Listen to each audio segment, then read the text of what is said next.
Hello বন্ধুরা, আজকে আমরা এসেছি বাংলাদেশের সবচেয়ে বড় টুরিস্ট স্পট কক্সবাজার সমুদ্র সৈকত সুগন্ধা বিচ। দেখেন, দেশের এই ঝামেলার জন্য পর্যটক কম, কিন্তু তারপরেও বহুত পর্যটক এখানে চলে এসেছে। চলেন এখন আমরা সবাই সাগরে নামি, আপনাদেরকে নিয়েই সাগরে।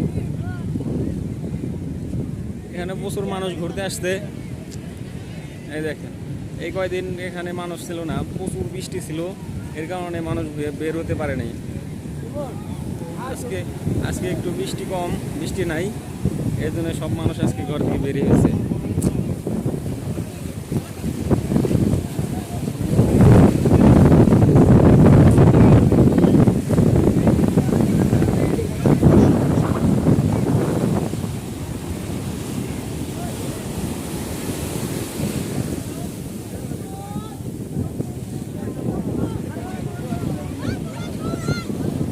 এই যে মানুষ,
রাস্তায়